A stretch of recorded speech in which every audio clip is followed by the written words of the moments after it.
Time now for the front page, a news digest since last broadcast and while we were sleeping. U.S. military in the news as the Secretary of Defense, Lloyd Austin, was hospitalized. The President of the United States didn't know about it for 3 days. This from NBC News. Amid tensions in the Middle East, Defense Secretary Lloyd Austin was hospitalized, including spending 4 days in the intensive care unit. This, according to two senior administration officials. The Defense Department did not inform senior officials in the White House National Security Council of Secretary of Defense Lloyd Austin's hospitalization until last Thursday, 3 days after he arrived at Walter Reed National Military Medical Center. This, according to a U.S. official. Politico first reported the delay. Austin was admitted to the hospital Monday night for complications following a recent elective medical procedure. This, according to Pentagon Press Secretary Major General Pat Ryder in a statement last Friday. Austin released a statement on Saturday taking full responsibility for not disclosing his situation sooner. Quote, "I'm very glad to be on the mend and look forward to returning to the Pentagon soon.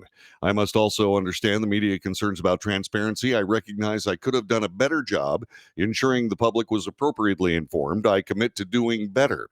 But this is important to say," the Secretary of Defense continued. "This was my medical procedure, and I take full responsibility for my decisions about disclosure." Secretary of Defense was hospitalized. This does lead to President Biden campaign implications, or at least so says USA Today. The White House promised on President Joe Biden's first day in office the new administration would bring transparency and trust back to government. But the secrecy surrounding Defense Secretary Lloyd Austin's hospitalization is casting doubts on whether the administration is indeed living up to that promise.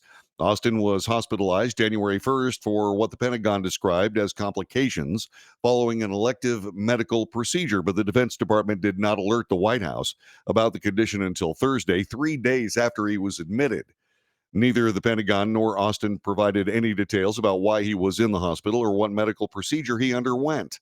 His decision to keep his hospitalization and serious illness a secret, even from the White House and his top deputy, has whipped up a political firestorm that politicians and officials say has damaged the Pentagon's credibility and raised questions about the administration's commitment to transparency. Brett Bruin, a former diplomat and expert in crisis communications who worked in the White House under then President Barack Obama, said this: "Heads have to roll." That's a quote. He went on to say this is not a minor miscommunication. It's about the confidence that our national security structure has its leadership, and that leadership is acting in a transparent way. More news about the executive branch agencies in this nation, sometimes referred to as the administrative state. This from Fox News. The Biden administration appears to have intervened in a supposedly nonpartisan science review, manufacturing a paper trail in support of its environmental justice efforts targeting a major chemical plant.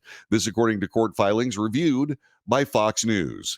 In stunning testimony late last year, Michael Morton, who serves as the Environmental Protection Agency Region 6 Science Liaison to the EPA Office of Research and Development in Washington, D.C., admitted that he did not author a key July 2021 email sent from his email address.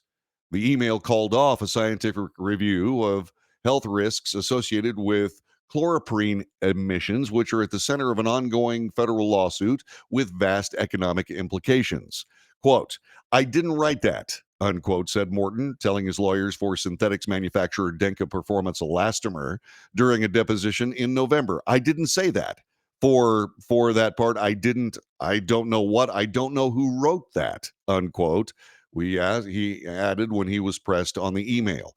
Morton's testimony and revelations from additional information made public in recent months may ultimately derail the Biden administration's lawsuit against DPE, Denka Performance Elastomer, which, if successful, could threaten the future operations of the company's major manufacturing facility in Laplace, Louisiana, and further set a precedent broadly threatening the multi-billion-dollar U.S. petrochemical industry. Israel and Hamas in the news, a grim reminder that this conflict has been going on now for 3 months. Being reported by USA Today, as the grueling Hamas-Israel conflict hit the 3-month mark over the weekend, indeed yesterday. Secretary of State Antony Blinken pushed forward with an urgent Middle East mission amid fears of the Tinderbox region exploding into a wider war. Israeli Rear Admiral Daniel Hagari said the military would, quote, continue to deepen the achievement there, but focus on the central and southern parts of the Gaza Strip.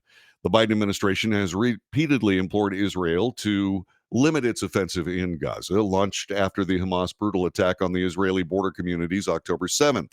The militants killed 1,200 people or more, mostly civilians, took 240 people hostage.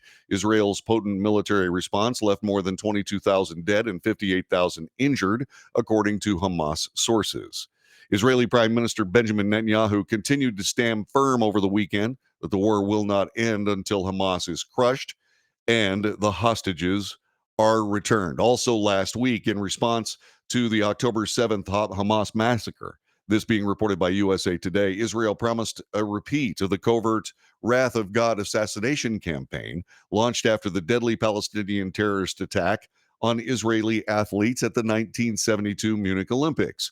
As it did half a century ago, Israel plans to neutralize those it believes are responsible for the Hamas operation that killed 1,200 people, saw 240 people dragged back to Gaza as hostages, and launched a war that threatens to expand into a complicated regional conflict.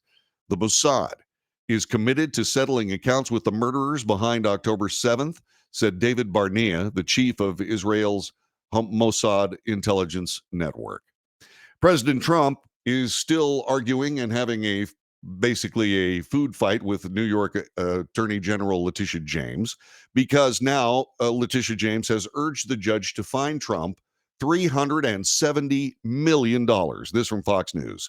New York Attorney General Letitia James is in the hot seat again, this time after urging a judge on Friday to force former President Donald Trump to shell out $370 million for allegedly shady real estate practices, in addition to permanently barring him from New York real estate in the industry in any way. Ms. James has, in my mind, always been a bit of fame-hungry human being that has put her politics in front of the interests of New York State. This from Alina Habba, an attorney representing the former president, speaking to Fox News' Maria Bartiromo on Sunday Morning Futures. According to USA Today, that figure grew as additional buildings and evaluations were revealed during the 44-day trial to determine damages. Quote, she wants to completely wipe clean the bank account of the Trump organization. She wants to hurt individuals who have done nothing wrong, said Alina Habba.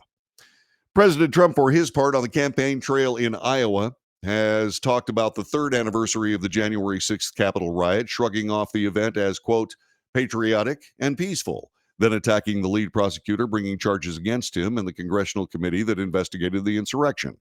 Trump persisted in falsely claiming that the 2020 presidential election he lost to Joe Biden was rigged. The same exhortations prompted his supporters to breach the Capitol in an attempt to halt congressional certification of the results. This, by the way, being reported by USA Today. He dismissed both the lead up and aftermath of the riot that resulted in multiple deaths. Nobody thought J6 was even a possibility, he told supporters at Des Moines Area Community College in Newton, Iowa. During his remarks at a later campaign stop in Clinton, and that's Clinton, Iowa, that happened Saturday evening, Trump called for the release of those convicted and imprisoned for crimes relating to the riot, describing them as J6 hostages and calling on President Biden to release them. For his part, in the 2024 presidential election, GOP presidential candidate Ron DeSantis responded to rumors he may drop out of the 2024 race should he lose to former President Trump in the Iowa caucuses.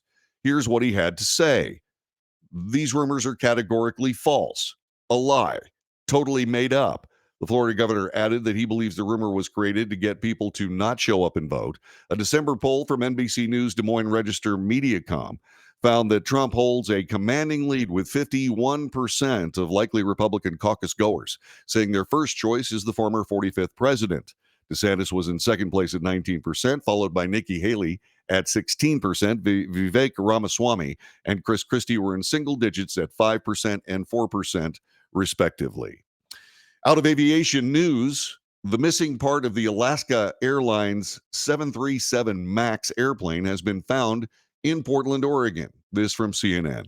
Federal officials examining the horrifying mid-flight blowout of a section of an Alaska Airlines fuselage said Sunday the lost piece had been found, a key element in the investigation of what happened during the plane's explosive decompression. A Portland schoolteacher named Bob found the refrigerator-sized Boeing 737 MAX 9 fuselage door plug in his yard and reached out to the National Transportation Safety Board. This according to NTSB Chair Jennifer Hormendi in a news conference. The door plug had been missing since it blew off the aircraft on Friday, leaving a gaping hole in the side of the airplane as it flew at roughly 16,000 feet shortly after taking off from Portland, Oregon, carrying 177 people. Complicating the investigation is the loss of critical cockpit audio recordings because the cockpit voice recorder, which captures sounds as engine noises, pilot voices, was completely overwritten. There's nothing on the cockpit voice recorder. According to Homendi, she noted the maintenance team went out to get the recorder around the 2-hour mark when the devices begin a new recording cycle. And then finally, the Golden Globes. USA Today. The Sunday awards show saw atomic bomb drama Oppenheimer and HBO's hit Succession run away with the lion's share of trophies, but it was unexpected moments that made the night. Andra Hay and John Batiste were hilarious, and I saw this myself, as they presented a pair of music prizes, as were Barbie co-stars Issa Rae and Simu Liu, as they riffed on all white people's roles that they longed to play. That was very funny. Succession star Kieran Culkin jokingly told Pedro Pascal during his acceptance speech he won the trophy, but Pedro Pascal did not. And Kieran Culkin jokingly said, "Suck it," during his acceptance speech, while the Bear actress Ayo Edebiri hyperventilated during her time on stage, apologizing to all the people she forgot to thank. Quote, "Unless you were mean or something." Joe Coy was the master of ceremonies. He had a rough go, according to all the people talking about it. We'll have more about this a little bit later on in the broadcast. During his opening monologue, he had some off-color jokes about Barbie, a plastic doll with big boobies, and the color purple, what happens to your butt when you take Ozempic. Coy tried to brush off the negative reactions and blamed the writers. He said he got the job 10 days ago. I see what he means. I feel his pain. And that is today's Front Page.